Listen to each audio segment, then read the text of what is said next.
Alright, what's up YouTube? I'm back. I know it's been a while, but anyways, let's get into it. So, today's topic is about the whole LeBron James versus Michael Jordan debate and discussion. I'm just going to break down a few things on how I don't even think it's a competition. I think it's Jordan by far.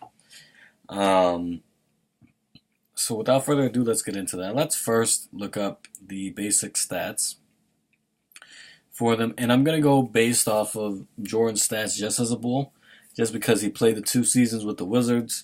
And the reasons why he played those seasons was to try to get the players that they drafted to become better players. Basically, he made a deal with the office at the time, which a lot of people don't know, that if he could coach or kind of like teach the players, be kind of like an on-court coach, that he could have ownership of the team. So that's actually why he did it. It wasn't, because he actually wanted to come back and play. He just did it at 38 until 40 years old, just to gain ownership of the team. But anyway, so LeBron James's career points 27.2. All right, and Jordan's was 31.5. Okay, rebounds. LeBron James 7.4 compared to Jordan's 6.3. Assists 7.2 for LeBron, 5.4 for MJ, 1.6 steals for LeBron, 2.5 steals for Jordan, Jordan 0.9 blocks, LeBron 0.8. So this I could kind of break down because it's kind of funny how people already right off the bat are like, well, Michael Jordan was just a great, scorer, and LeBron James was a better all-around player. Well, first off, let's look at the context of this. Jordan averaged, what is that, 4 more points a game? Okay? And he did that basically shooting the same field goal percentage because LeBron James for a career has 40.4 for his field goal percentage. Michael Jordan had 50.4. And Jordan had 50.5 for a career field goal percentage. However, Jordan played in a more physical era where you could hand check, which is you could kind of like grab your opponent. You could kind of move them around, grab them by their waist, kind of shift how they move. So, Jordan had that on him. He was constantly doubled and triple teamed, even though a lot of people today will have you believe that he always played ISO because there was no zone defense, which there was. But illegal defense was basically called the same way 3 seconds in the paint was called now. It is called now, I mean.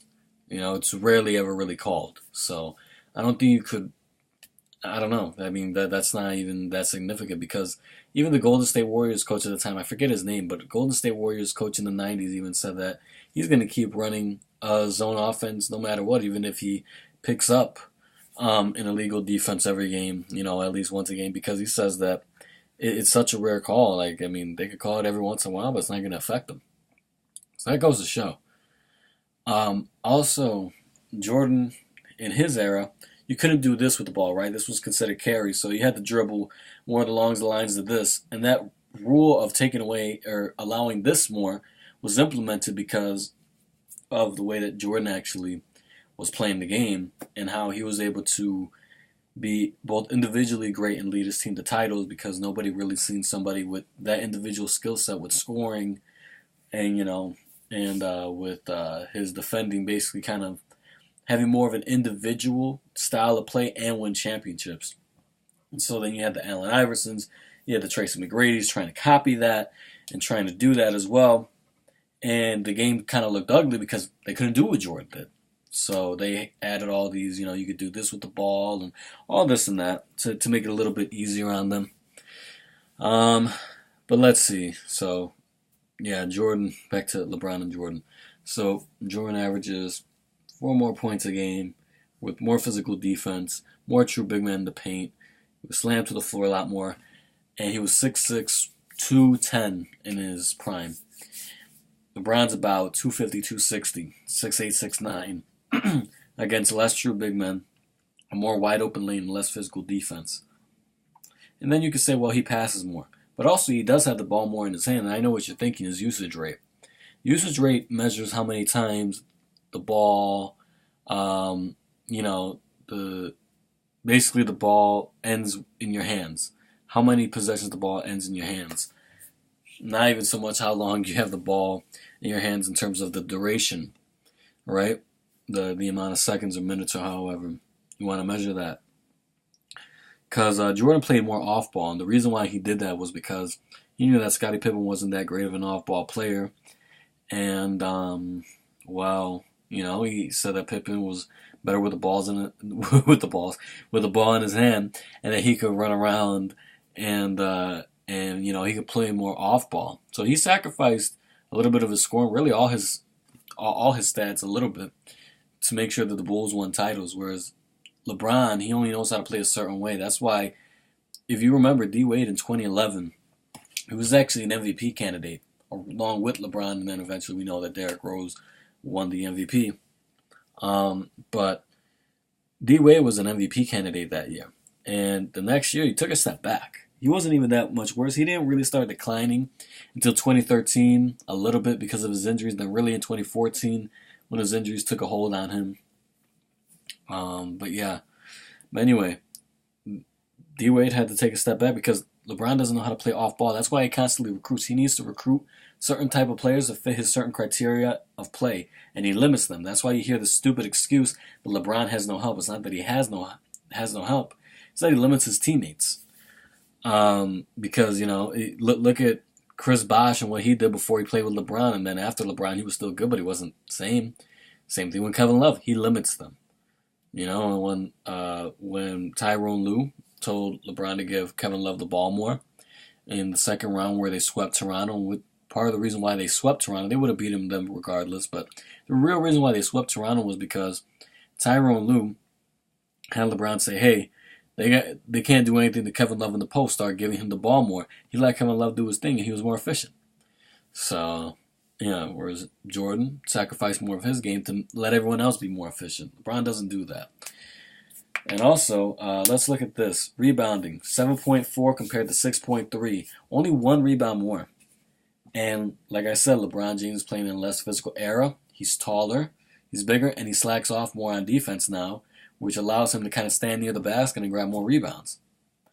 Whereas Jordan, even up to 35 years old, a perfect example is 1998 NBA Finals, Game 6, steals the ball from Karl Malone at 35 years old, plays off ball, does that, still playing defense.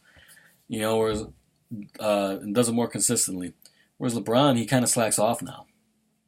His last real good defensive year, I would say, was 2013, definitely, maybe 2014. Definitely was with the Heat. Then, what was it? Then with the Cavs, up until 2016, he was still a decent defender. Then once 2017 hit, he stopped playing defense. I mean, I don't know. And you could say, well, because he's tired, he doesn't want to carry the whole team and the whole offense. Like I said, he plays a certain style of basketball that limits his teammates, that glorifies him. He needs the ball constantly in his hands in order to operate. Okay, and it's pretty obvious because he constantly needs to have the ball in his hand, dribble, and then that's how he gets his assists so easily because he always has the ball. He dribbles, passes this, that, whatever. But yeah, he only has one more rebound. He's bigger, played less defense, and against less physicality and less true big men. Only one rebound more, and you could kind of say initially what I wanted to say through that was I could say that Jordan was the better rebounder. However, I'm not going to. I'm still going to give the slight edge to LeBron.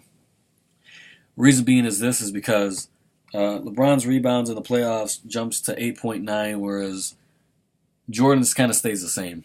So because LeBron's takes such a significant leap, I'm still going to say LeBron because that's a rebound and a half more, and then that would equal about 2.5 rebounds more than Jordan.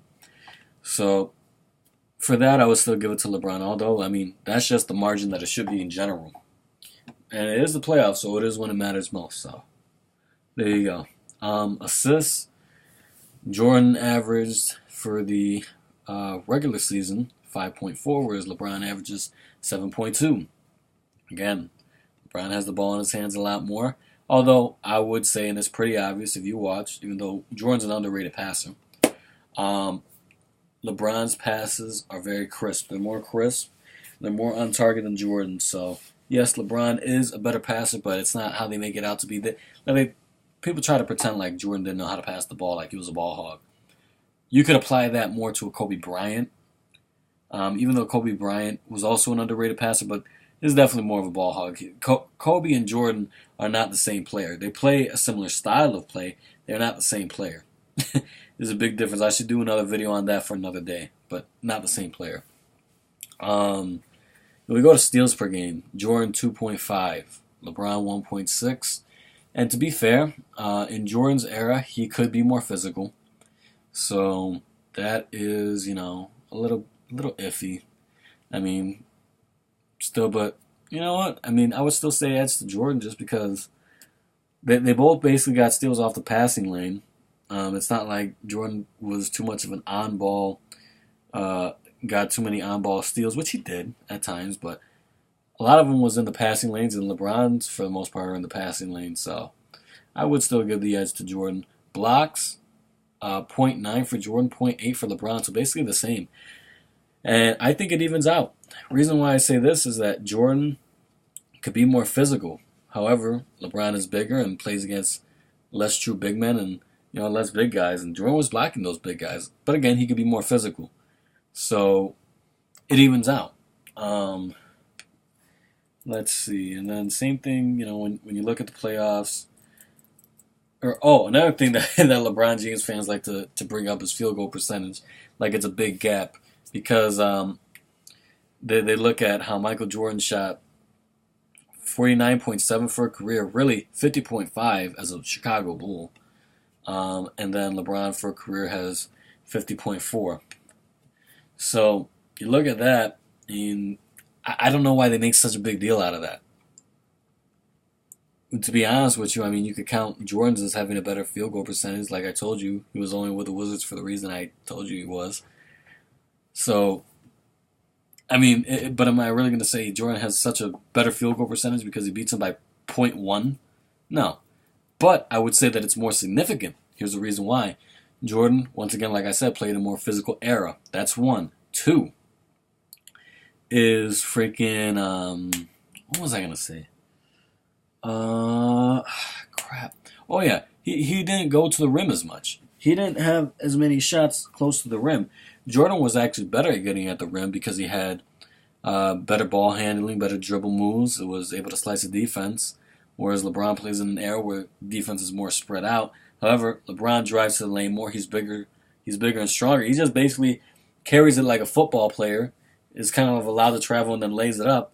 Sometimes he doesn't even finish at the rim, with easy layups, and then he complains. Whereas Jordan did all these acrobatic finishes. However, Jordan shot more from mid-range and shot more shots away from the basket as opposed to LeBron. And LeBron, a lot of his shots at the basket are on fast breaks. If you haven't noticed, he has a lot more fast break at the rim shots than people might realize. Because I see him, he's the first person to run on a fast break. He probably gets, let's say if he were to get 10 field goals, and 5 of those were at the rim, all right? I would say at least 2, if not 3 out of 5, are on fast breaks with no one ahead of him. That's a little food for thought. So, 3-point field goal percentage. It looks close. However, I will give it to LeBron because, what is it? LeBron's is 34.4. Jordan's is 32.7. And you might think, well, that's close, again, that Jordan had more physical defense, but I will give it to LeBron for this. Jordan, for about, 2 years in his career, all right, basically had a closer three-point line because the NBA shortened the three-point line for the start of the 1993 to 94 season, okay, to try to increase scoring, but that wasn't the case. Now players were taking even more at the rim, and it was just a defensive error. That's just how it was. So, when Jordan came back for the 96 season and 97 season, his three-point percentage went way up because obviously he was utilizing that, and it was right at the, it was closer. However, the next year, well, everything took a dip because it was really his last year as a Bull, and he was 35. But his 3-point percentage took a really big dip because they moved it a little farther back out to where it originally was. So I will say that LeBron is a better 3-point shooter. That I will give him. Free throw percentage, we know Jordan's better by close to 10%. Then let's see, look at the best seasons that they've had. Jordan's best scoring season was 37 points per game. LeBron's was 31.4. So, I mean, that's a big gap. And like I told you how these guys score. All right. Although the 80s weren't really a defensive era, but they were just as physical as the 90s, just not as defensive. And Jordan did get this average in 87. And the 2006 season where LeBron had 31.4 points a game wasn't like the 2010s today where it's so much offense, it's so offensively based. They had a good balance. But unlike the era that Jordan had in the late 80s, there was less physicality, so it was a little easier. And obviously, I mentioned how LeBron goes to the rim more. LeBron's best, what is it? Rebounds per game, 8.6 compared to Jordan's 8. Like I tell you, that rebounding is a lot closer than people think, but I will still give the slight edge to LeBron. Assists per game, 9.1 for LeBron in 2018. Oh, both of these are in 2018. Both his rebounding and his assists are the highest for the 2018 season. 8.6 to 9.1. That tells you about this era because a lot of people know for a fact that LeBron's best years were in Miami. And then he goes to Cleveland, is able to handpick more teammates, and is able to have the ball in his hands more and do whatever he wants because he doesn't have a real system again.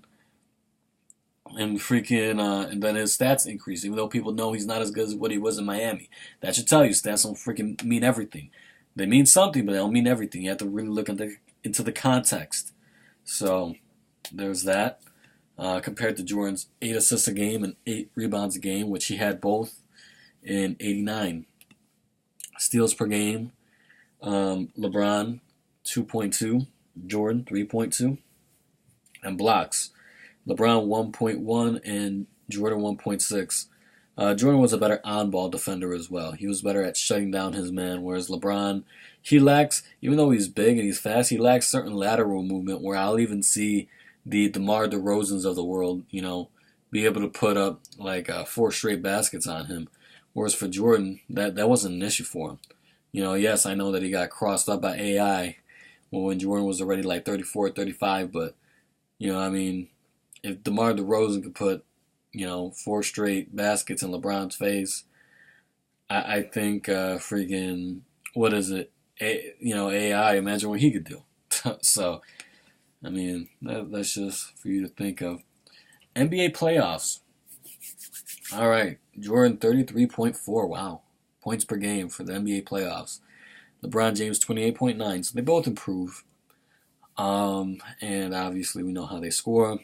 Rebounds per game for LeBron, like I told you, his increases drastically to 8.9, whereas Jordan's is at 6.4, so that's why I give the overall edge for rebounding to LeBron.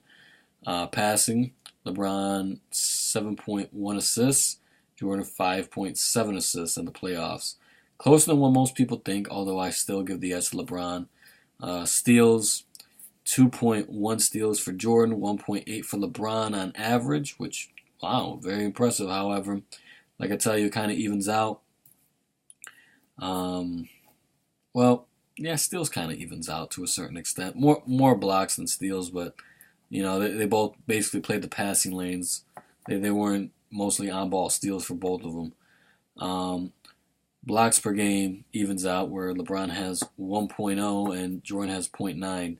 And I would say Jordan's probably a little bit better of a shot blocker due to the fact that he's a smaller guy. Yes, he was able to be more physical in his era, but LeBron James is bigger, and for the playoffs only beats him by 0.1. So I would give the edge to Jordan when it comes to shot blocking. I really would. All right, let's look further down. Come on, move. All right, playoff field goal percentage, basically the same thing. 49.1 for LeBron, 48.7 for Jordan. Their 3-point percentage is the same, but I told you about how Jordan actually has an advantage for his era. Probably the one of very few advantages that he has for his era. Right? All right. So then they both have 33.2 from the 3-point line, and we know how much better Jordan is a free throw shooter than LeBron. All right. LeBron's best playoffs scoring run was 35.3 in 2009. Very impressive. However, if you know what happened in 2009, he lost, and actually his team was upset by the Orlando Magic. They were actually anticipated to go to the NBA Finals, but he lost to Dwight Howard. Where Dwight Howard, you can say, well, LeBron didn't have any help. I mean, what big names did Dwight Howard have on his team? You know what I mean? Yeah, his team was overall more talented than LeBron's, but I mean, if LeBron's the greatest player ever, right, best player in the world, then he should be able to beat Dwight Howard and a team that's a little bit more talented than his.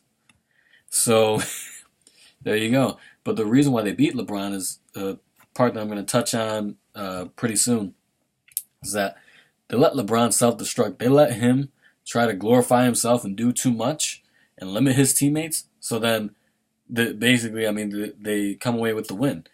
Golden State did that in 2015, which a lot of people forget. I'm going to get into that. And then, let's see, best rebounding is 2015 for LeBron, 11.3, wow. 7.9 for Jordan. Assists, 9 for LeBron in 2018, and 8.5 for Jordan. Best steals, 2.3 for LeBron in 2016, 2.8 for Jordan in 1990, and 1.8 blocks per game in 2010 compared to 2.3 blocks per game in 1987 for Michael Jordan. Well, Michael Jordan, I think I forgot his scoring, averaged 43.7 points per game in 86. However, that was only one series against the Celtics, whereas LeBron played 3. But we both know that, Jordan played in a little bit more of a physical era. However, he didn't really have anyone that was a significant defender that was on the Boston Celtics. But again, LeBron James didn't play against any great defenders either, even though he played more games. So, kind of cancels it out. But although we know how they score, we know LeBron has the ball in his hands more, so it's obvious Jordan's the better scorer. All right, now let's go over their careers verbatim. Okay? So, Michael Jordan, his rookie year, leads the Bulls to the playoffs, loses to the Milwaukee Bucks, who win over 50 games. This is off the top of my head. I'm not looking at anything right now. And what is it? They lose in 4 games, 3 games to 1. And whereas LeBron missed the playoffs. And at that time, they actually, both of those teams, I believe, have a similar record. I'm actually going to double check on that. Let me fact check myself really quick. This thing will slide up faster. Okay. All right, so let me type this in. 1985 Bulls. Right, what was the 85 Bulls, Jordan's first year? Yep. 38 and 44. Okay, cool. 2004 Cavs. All right. Do I really have to type Cavaliers? I don't even know how to spell that correctly. I'm just going to type in 2004 and get to the Cavs. God damn it. This thing's so stupid. 2004 NBA.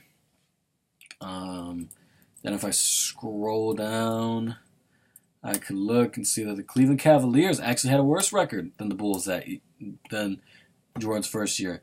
35 and 47. All right. Which isn't that much worse. But, you get they say that, well, LeBron LeBron's team was over 500 and, missed the playoffs, whereas Jordan was, the next year in 86, Jordan's team, the Bulls, were 30 and 52, however, or 32 and 50, something like that. However, Jordan missed most of the season with a broken foot. And the NBA, I will admit, at that time was top-heavy, whereas the top 4 to 5 teams in the conference really only had a chance at going to the finals, whereas everyone else didn't, which, even now it's like, really only the top 3 or 2 teams in each conference have a chance to go to the finals. So, with that being said, it's kind of relatively the same. It's just that the gap between the top and bottom record-wise, was drastic. However, you also have to think about this, that teams played each other more often back then because there were also less teams. Does that mean, oh, well, there was less talent too? No, not necessarily, because when the league expands, think about it like this. When the league expanded, now they're allowing even less talented players to come in, right? Whereas if they have less teams, that's even more top talent going into the NBA, and they're all seeing each other. Whereas now you have 30 teams instead of like 22 or 23, and now that kind of like leaves leeway in for a few more players that wouldn't be in the NBA previously, because there's more teams, there's more opportunity for them to get to an NBA team. That's the way that I view it. So I mean, yeah, that's kind of how it is now. And anyways, let's continue. So that's the case with Bron James and all that. Next year, I know they went like 42-40 compared to what I told you Jordan's record was. Yes, they did, 42-40. However, Jordan, when he did make the play, when he lost in the first round, losing to 50 and 60-plus win teams, LeBron was barely beaten in the first round. I think it's like a 41-win team. I can look at, let's see, the 06 Cavaliers, which allegedly, I mean, LeBron James is so good. Well, he was young too, but LeBron James is so good he could bring a garbage team all the way to the NBA Finals. However, I mean, a team going from 42 to 50 wins, I don't think that's just dependent on one player improving, which LeBron James did improve, don't get me wrong. But do you really think it was only him? And even then, hold on, because I could double check this. Wait a minute, because Mr. LeBron Ramon James, it wasn't even just him. And anyways, hold on, let me just look at this. Okay, so they actually beat a 42-win team in the first round when LeBron first made it to the playoffs. Wow. All right, and then they went on to lose to the Detroit Pistons, who were a powerhouse. So it's fair enough. Even though the next year they beat Detroit and they had no Ben Wallace, even though I won't take too much away from LeBron because the way that he played, he over exceeded expectations that year, which is actually something that he didn't do too often for the rest of his career, which I will touch on.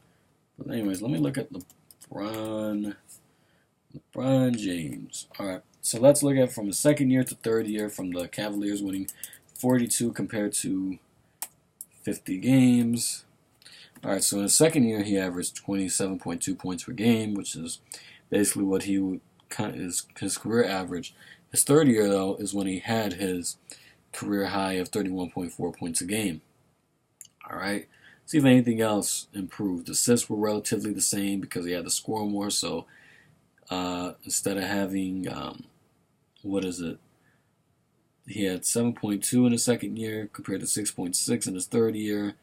And his steals per game actually went down. His blocks per game was the same. Rebounding relatively the same, 7.4 compared to 7.0. Field goal percentage is about the same, 47.2% compared to 48%. So, and LeBron actually played one less game. Well, yeah, one less game. And team won 8 more games. So, I mean, that kind of tells you that he's a tremendous player, but it's not just him.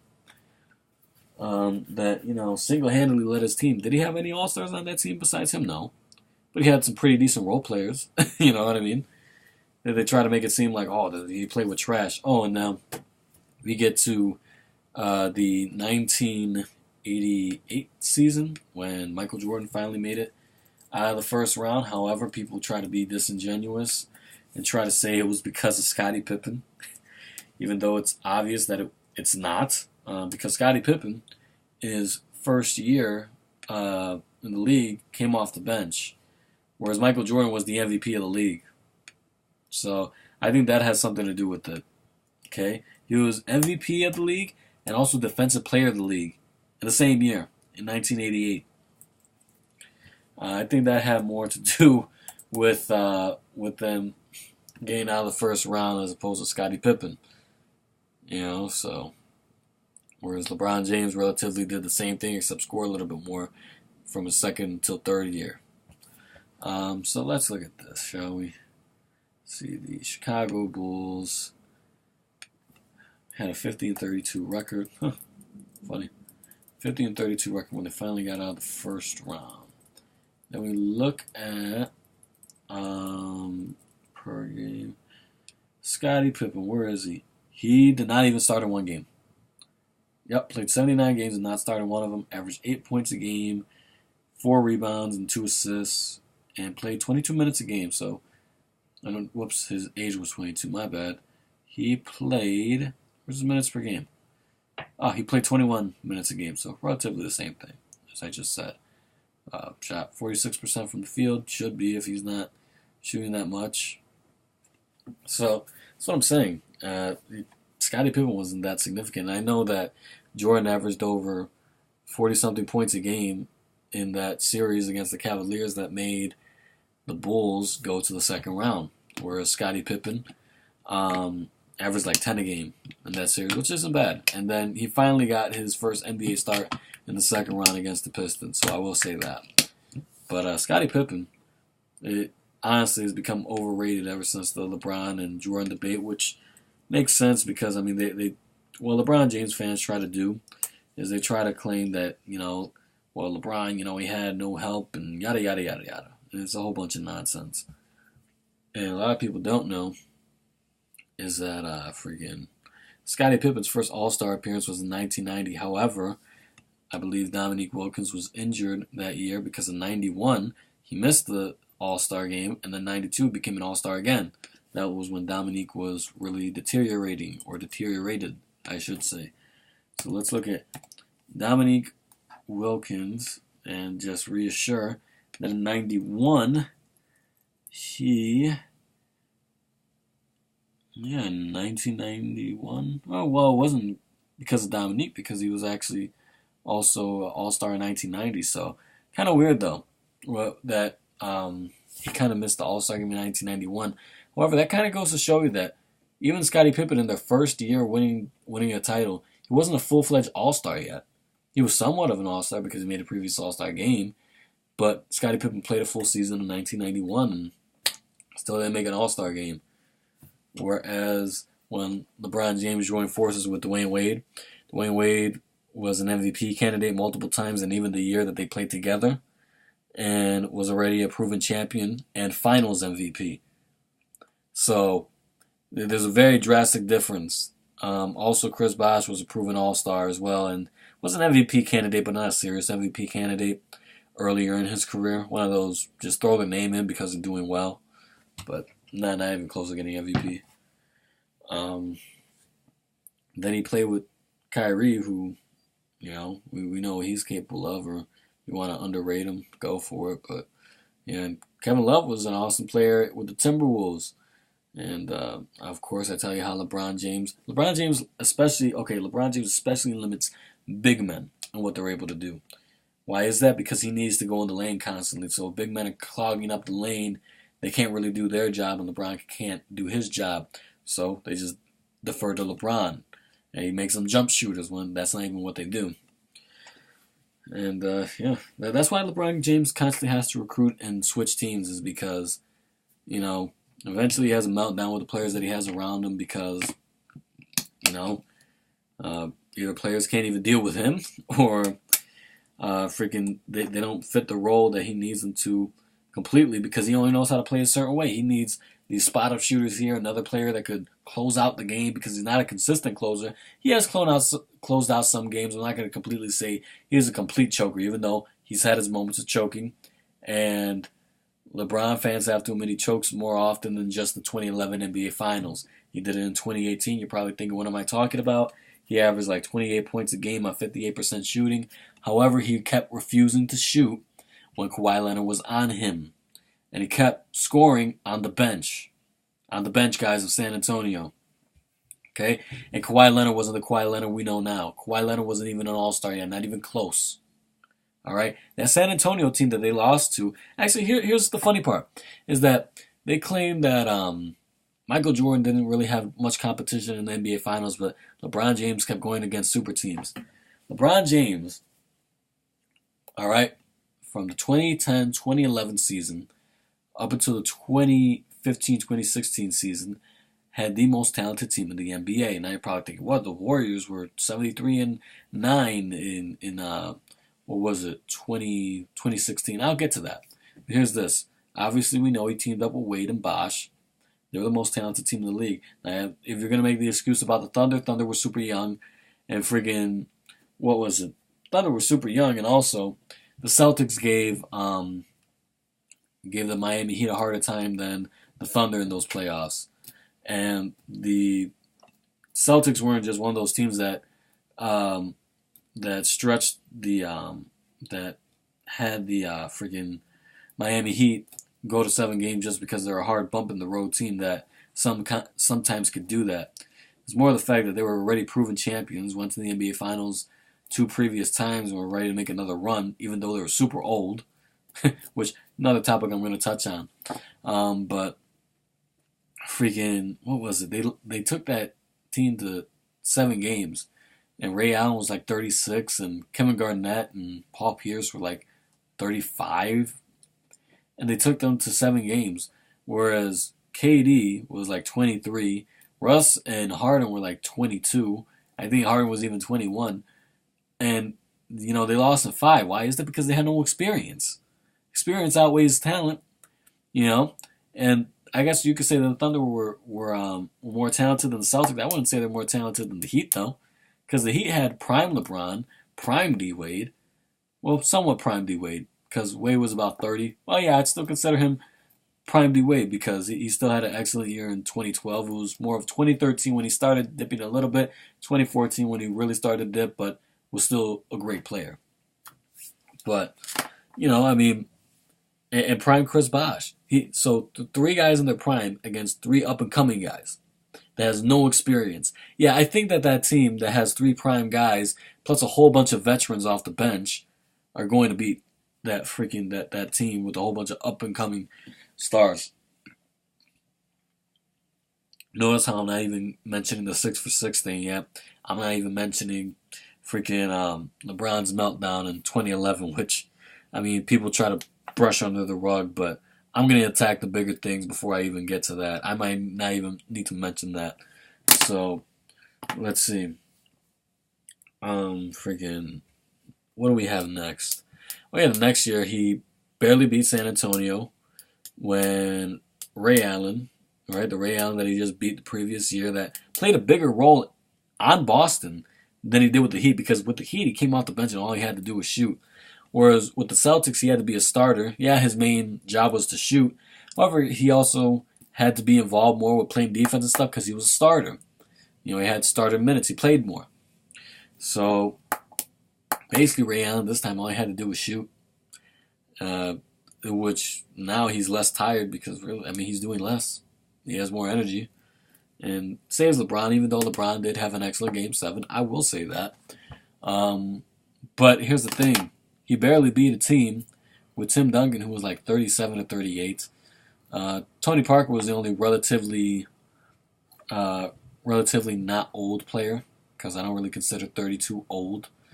But yeah, you had that, like a 31 or 32-year-old Tony Parker, and Manu was pretty old too. He was already 34, maybe 35. So he was relatively old. And Tim Duncan was old. And Kawhi wasn't an all-star yet. Then the next year, they get whooped. They get whooped because D-Wade wasn't really the same, but if he's the greatest player ever, he should be able to still beat this team, right? They're a year older now.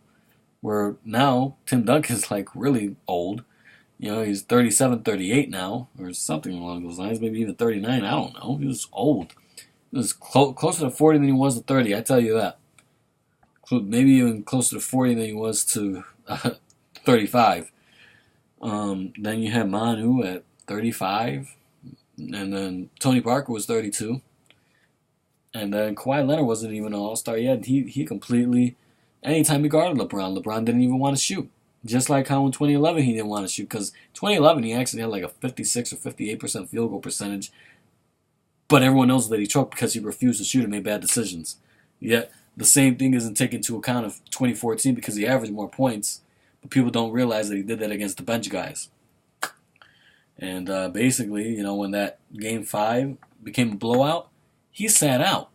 He sat out, even though, yeah, it was a blowout game, but there's still a whole fourth quarter. And he sat out the whole fourth quarter. How do you do that? You're the best player in the league. You're trying to win a title, allegedly. You're trying to win a title. You sit out the whole fourth quarter. Even though, yes, your team's getting blown out, you're not going to try to come back? I mean, that's so ridiculous. Then 2015, I give him a pass for losing. However, I will say that he limited the little help, or little quote unquote help that he had. Even though a lot of those guys the little help that he had, such as J.R. Smith, Iman Shumpert, and Mozgov, he handpicked those guys. Let's be honest. He took that break when he had his injury, right? He took that break when he had his quote unquote injury to recruit those guys, because as soon as he came back, everyone was raving, wow, LeBron James is coming back, and now he's helping the Cavaliers win after they're in a slump. What? He freaking recruited 3 guys with them. And then the 2 other all-stars that he had on his team, they were hurt. Okay. Well, when he went against Golden State, they were hurt. They were done for the season. However, yes, he did average like 36, 11, and 7. But he shot 39% against a team that's not really an elite defensive team. Against a team that plays a high-paced, fast offense in an era where he drives to the rim all the time, and isn't playing that good of a defensive team. Because what? Iguodala, well, he's such an amazing defender. Even though, yeah, he held him down to that 39%, but LeBron keeps going to the rim, and you can't touch him. So how in the world is that so freaking impressive? I don't know. That just tells me that he was trying to do too much. He had the ball in his hands too much, and he cared more about glorifying himself than actually trying to win. Because that is who LeBron James is at the core. He is selfish. He is very selfish. That is why he constantly needs to freaking recruit other players. He constantly throws his teammates under the bus subliminally all the time. All right? Talking about, freaking, it's like, oh, well, not all of us are doing our job here. We all have to participate. Bro, how about you get them involved? How about you actually be a leader and get them involved? How about you have your team practice with you, unlike what he did in 2018 just last year when he recruited all those guys again that he wanted, and then when they weren't fitting his criteria, he didn't even practice with them. I don't get that. Whereas Jordan, I understand that he was abrasive, but even though he was punching his teammates in the face, he was practicing with them every day. He punched them in the face so then they could get their head in the game. Yeah, that's just who Jordan was. And let's see. Another thing is that people try to mention how when LeBron leaves, the team goes to absolute shit. Well, yeah. I mean, once again, the team's mostly built around him, for one, because, like I said, Jordan was able to adapt his game in order to win titles. Instead of scoring 35 points a game, he limited it to just 30 and had the ball less in his hands and became more of a jump shooter, stopped, doing all this other stuff because he knew that Scottie Pippen wasn't that good off the ball. He was better with the ball in his hand. So he let him do that, whereas LeBron doesn't know how to adjust his game. I think I mentioned that already. All right. What's next? So then we have that. Touch on that. Well, yeah, and then also when LeBron leaves, he's not the only one to leave. When he first left, even though they're not great all-stars, there's still 4 other players. So a total of 5 players, including your best all-star player, leaves the team. And Ilgauskas left, who I know at one point was a starter for the Cavs. I don't know if he was a starter the year that he left. But Shaq also left, so either one of those guys, they played the same position. Either one of those guys were a starter. And the backup left. The guy that screwed his mom, what's his name? You know his name. I can't believe I forgot his name. Delonte West. The guy that screwed LeBron James' mom. He left the team, even though he's not a great all-star. He was a pretty good role player. He was a good role player. And he left the team. And then Mo Williams, who was their starter, who actually made an all-star game one time with the Cavaliers, left. So that's a total of 5 players that left the Cavaliers the first time. So, of course, they're going to be significantly worse. They're not going to be the same team. And that team dipped all the way to last place. And they tanked, and they got Kyrie. That's what happens when you tank. When you tank, you're looking to be the worst possible record to get the top pick, and that's exactly what they did. Even though, yes, they were bad for years to come. However, they weren't exactly the last in the league every year. And they didn't really have talent around Kyrie until LeBron came and then started recruiting everybody. So then, what was it when he came to Miami? Yeah, they needed to get adjusted, all this and that, but kind of underwhelmed because they were publicized as like, oh, they could become the greatest team and unstoppable, and then you know how LeBron says we're gonna win 8 championships, yada yada yada yada. Friggin' won 2 out of 4, which isn't bad. However, he had the most talented team in basketball. Next, what was it? Freaking. Oh yeah, he leaves the Miami Heat, and Wade has knee problems. Freaking Chris Bosh has blood clot issues and needs to get surgery during in the middle of the season out of nowhere. So of course that season went to hell. And before either of them had any sort of even minor injuries, I looked it up. There were about 2 games over 500 before either one of them had even a minor surgery. I know that's not significant, but you know they started off the season either 5-3 or 6-4, either one of those. That they started off the season before either one of them had any sort of injuries. And they also lost Ray Allen and James Jones and a couple other guys besides LeBron.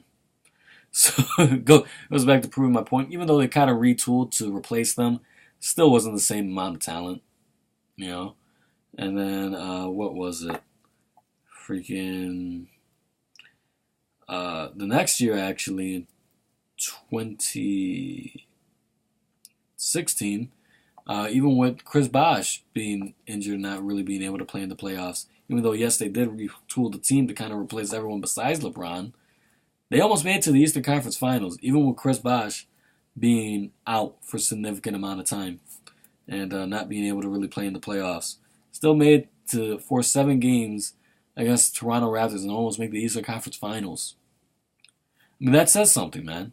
It says that the guys that he played with, the 2 other All-Stars that he played with, really one of them, D. Wade, you know, I mean, how good they really were. So there's that. I mean, I know you could say the same thing about Jordan, but I'm going to touch on that one. And you could say the same thing about Jordan. But here's the thing is that with Jordan, everyone knows that he had a good supporting cast, even though his supporting cast is exaggerating how good they were. They try to make him seem like he played on the Warriors of his time. There's a couple things that I read here and there, but that's not even true. But they try to make LeBron's teams seem like they're trash. The point I'm trying to make is LeBron's teams weren't trash. They were pretty good. Okay? It's like Jordan's. They were pretty good. Then what is it? Freaking. Oh yeah, then he leaves the Cavs again, but that's after he recruited all this and that. And they barely even, let's be honest, they barely made it to the NBA Finals. Who'd they beat? The Pacers? Well, Oladipo as their all-star. No offense to Oladipo, but, you know, I mean, that's their all-star. And then, you know, they had pretty good talent, too, because I remember Rodney Hood, who didn't even see the light of day in the whole playoffs. In the NBA Finals, they brought him in out of nowhere off the bench. He was able to score like 16 points in like 2 quarters against the Warriors in the NBA Finals. So, I mean, it goes to show you, yes, I know that the Warriors aren't that much of a defensive team. It's not a defensive era, but you're talking about a guy who didn't even see the light of day on the court up until that point in the whole playoffs. Like, come on. So, yeah, they barely beat the freaking, what was it? The Indiana Pacers in 7 games. And, during that game 7, freaking, they get the gap close to either tie the game or something when LeBron is on the court. When LeBron was off the court, Kevin Love, which my friend likes to say, he did his job. He did what he was supposed to do. Yet you complain about how, quote-unquote, inefficient he was for the rest of the playoffs.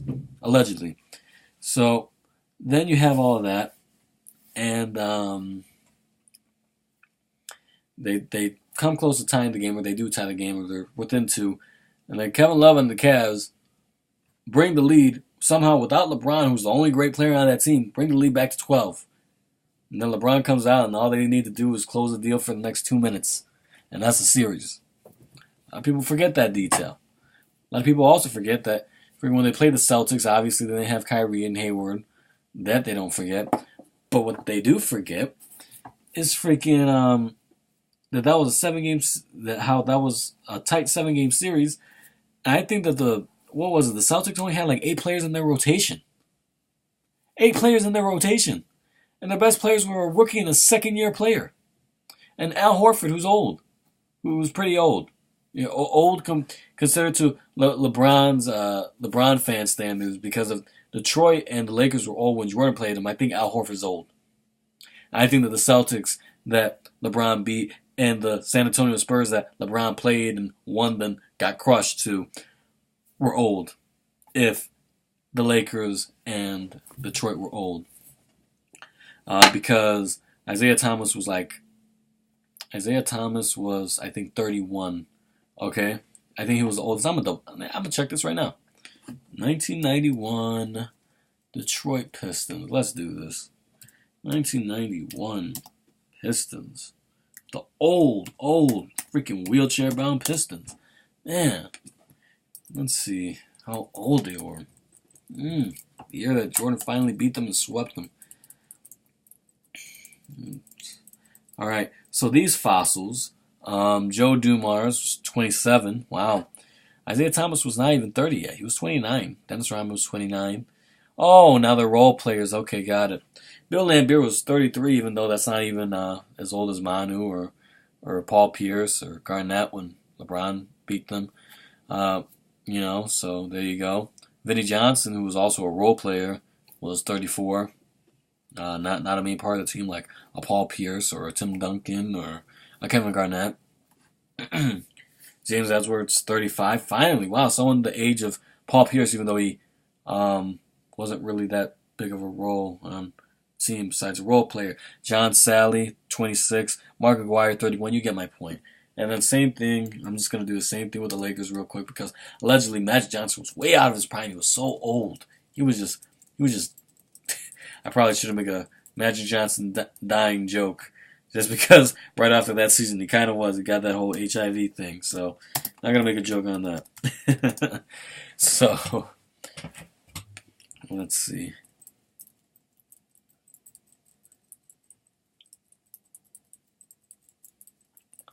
I'm still scrolling down. Okay, here it is. James Worthy, 29. Magic Johnson, 31. Sam Perkins, 29. Byron Scott, 29. Vlade Divac, 22. AC Green, 27. And Terry Teagle, 30.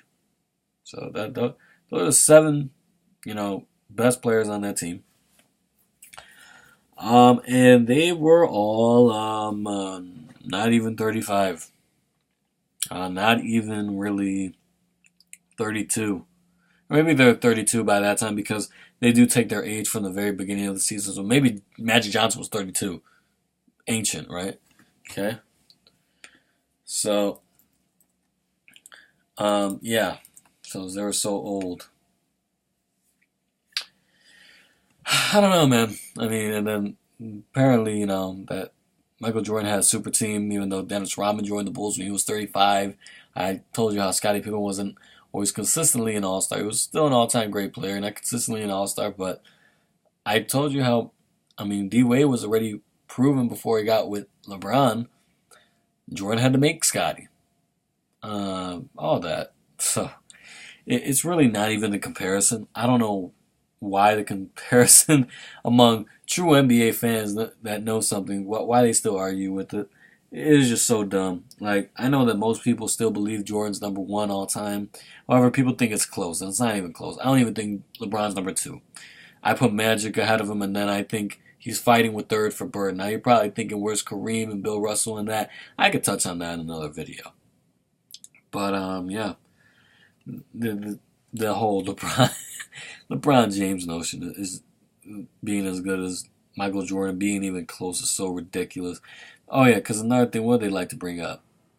Freaking that when, Jordan left, they won 55 games. Cool. Wow. The Bulls were so good. Bulls were a bump in the road team. For instance, the 2008 Celtics even went 7 games in the first round against a 76er team that didn't even win 40 games in the first round. That Celtics team went in 2008 when they first came together with Ray Allen, Paul Pierce, and Kevin Garnett, before any of them were freaking 35 playing against LeBron James finally beat them. All right, 4 years before that, when they were still relatively a little bit past their primes, relatively a little bit past their prime. So that team won like I think 64 games and won in 7 games against that Philly team. So yeah, I think it's safe to say the Bulls were a bump in the road team because they lost 7 games in the second round against the Knicks, who did go to the finals and did lose in 7 to the Houston Rockets in the finals. However, you do have to take into account that friggin' what I just said with the Celtics, and also you have to take into the account that the year prior, when they had Jordan in '93, they won 57 games, which is only 2 more, but they won the title and handled the Knicks after being down 0-2 to them and beat them 4 straight games, and handled the Suns and were up 3-1 against them and ended up finishing them off in 6 games. So there's that. And then the reason why they only won 57 games is because they were coasting. Because the year prior they won either 65 or 67 games in '92. And so by '93 they won back-to-back titles. So they coasted through the season and won a third. That 55-win '94 team, they won freaking... they won 55 games. But they played every game like a playoff game. And then they lost in the second round. And then you also have to take into the account that what was it? They also added Longley, and that's when they added Kukoc, and that's when they added Kerr. After they got rid of Jordan, which can't replace Jordan obviously because they lost the second round, and Scottie Pippen was nowhere to be found in the fourth quarters against the Knicks. So yeah, Scottie Pippen's an all-time great player. However, he would constantly, friggin' hide in the big moments. He made an excuse for having a migraine heading in Game 7 against the Pistons in 1990. He wouldn't show up in so many big moments. It's so ridiculous. As opposed to LeBron James, where he would actually mess up in big moments and have Ray Allen save him, and then have Kyrie Irving actually make the last shot to win the Cavaliers championship. And then friggin' so many times in his career, having D-Wade be the consistent closer for the Miami Heat. Having Kyrie basically be the consistent closer for the Cavs. So where is this whole notion of this even being a competition? I don't know. I really don't know. And yeah, you could brag about that 73-win team all you want. But everyone knows that when they got KD, even though they never won 70 games again, they were a better team. I mean, it speaks for itself. And also, the Cavaliers have more talent. You're probably wondering how. How do they have more talent? Well, Chris Broussard, who is also kind of like a LeBron James superfan because he also makes excuses for him. However, he's in the middle of being in the middle and being a LeBron James superfan. He's right in the middle of that. So he's a borderline LeBron James superfan. He even said right before the 2016 season, because the Cavaliers were actually favored to win the title that year, even though the Warriors won the year prior, because finally Kyrie and Kevin Love were healthy. And the reason why they were favored is because Chris Broussard even said, that who would you take 3-on-3? LeBron, Kyrie, and Love, or Curry, Clay, and Draymond? Who would you take? It's pretty obvious to me. Now you're probably saying, well, that's because of LeBron. Okay. Now let's take out LeBron and let's take out Curry. Let's take out the best players from each team. Then you're stuck with Kyrie and Love versus Draymond and Clay. And I would honestly take Kyrie and Love. It would be somewhat close, but I don't really think it would be too close. Let's say if they were to play a game of 21, probably be like 21 to like 15. But however, if you want to say that you picked the other one, the Golden State Warriors, Cavs, you have to at least admit that'd be pretty damn close. Because even though Klay Thompson's got a shot, he ain't exactly a closer. And Draymond's not exactly a closer either. Kyrie is. And then, who's really going to guard Kevin Love? Because Kevin Love, if you really use his size properly, he has excellent size against Draymond, which he utilized very well multiple times when they actually use him. Even though Draymond is a good pesky defender, I'll give him that. Kyrie's not too much of a defender. You can't really guard Klay However, Clay's more of a spot-up shooter than he is an off-the-dribble shooter like Curry. Whereas Kyrie, you can't really guard him. He's basically unguardable. He could dribble, maneuver, hit crazy layups, this and that. But anyways, in those NBA Finals anyway, Cleveland goes down 3-1, as we all know. Draymond gets suspended, as we all know, for Game 5. Now, let's take into the other things that go into account that most people brush under the rug, such as Bogut in Game 5 going down with basically a career-ending injury, which was their only true big man at the time, because they didn't have Zaza Pachulia yet. Zaza Pachulia didn't come until next year. So that's their only true big man clogging the paint. All right? And he goes down with basically a career-ending injury. He's out for the series. And then you have Steph Curry, who was injured all throughout the playoffs since round 1 against the Rockets. I remember when he did a little splits and he messed up his knee a little bit. Yeah, he was playing the whole playoffs injured. He was not the same. Wasn't like the previous round against the Thunder. He was doing super terrific. He was inconsistent. He was inconsistent the round against, I believe, Portland they played. And then, you know, all that. And he even missed a game or so against the Rockets. I even think he missed some games up until the next series. So he wasn't even consistent. He was off. He was way off because he messed up his shit, man. So then you got then you got Iguodala with full body spasms. And you mean to tell me that the only reason, even though yes it is a big part of the reason, will to win is a big part of the reason, but LeBron James just carried that team? Are you retarded? And then freaking Kyrie Irving averaged almost as many points as LeBron in that series. Kyrie Irving had a better finals than any finals Scottie Pippen has ever had. Point blank, period.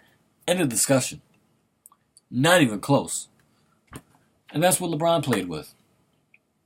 And here's the thing, Dennis Rodman was badass, but here's another thing is that Dennis Rodman would get himself suspended like 15 games out of the whole freaking season. He was 35 at that time. It wasn't even like he was playing with prime Dennis Rodman Michael Jordan was. You know?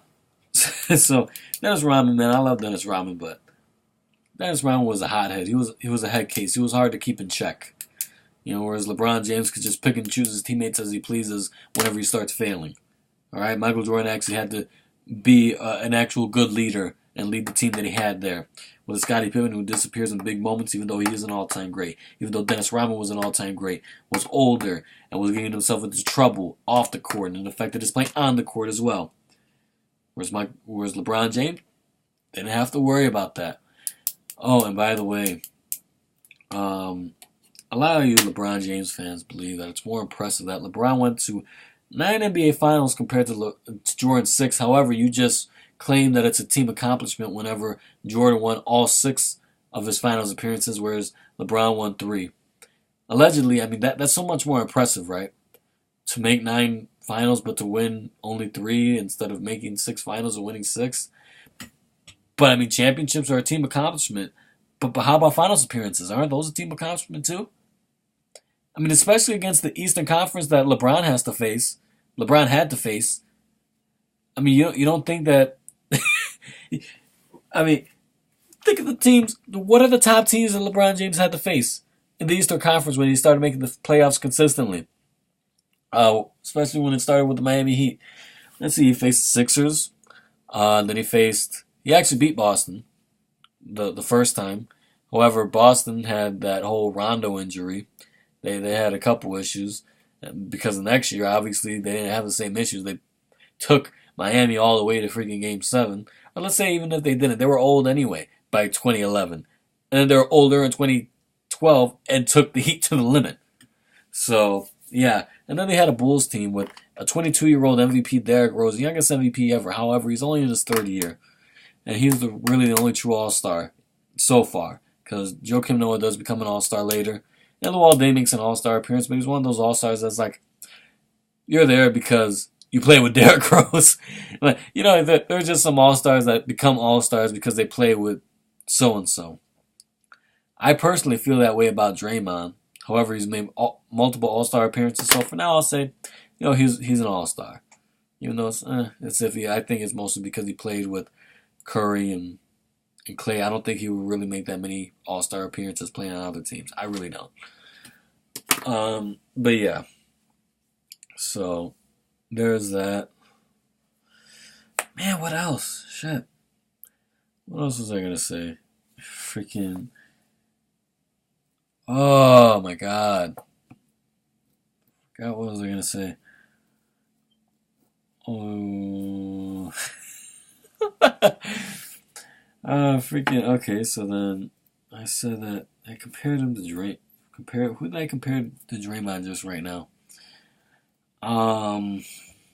Anyway, where could I start? Anyway, well, so then Jordan didn't have that much competition, even though the Suns had freaking Charles Barkley, Dan Marley, and Kevin Johnson, which all three were all stars for that era. And I mean, he really didn't go against competition. Went against I think Clyde Drexler and the Portland Trailblazers were the weakest competition he went up against. But then he also went up against Magic Johnson and went up against James Worthy, who were proven All-Star Hall of Famers already, who both won Finals MVPs. And him and Scotty had not won anything yet. So, I mean, there you go. I mean, there are so many things I could touch on. I mean, even the Utah Jazz team that he beat a 4 All-Star Laker team, even though, Van Axel and freaking, what was the other guy's name? Bradson or whatever. They weren't really like, they're, associated with people type of All-Stars like I just mentioned.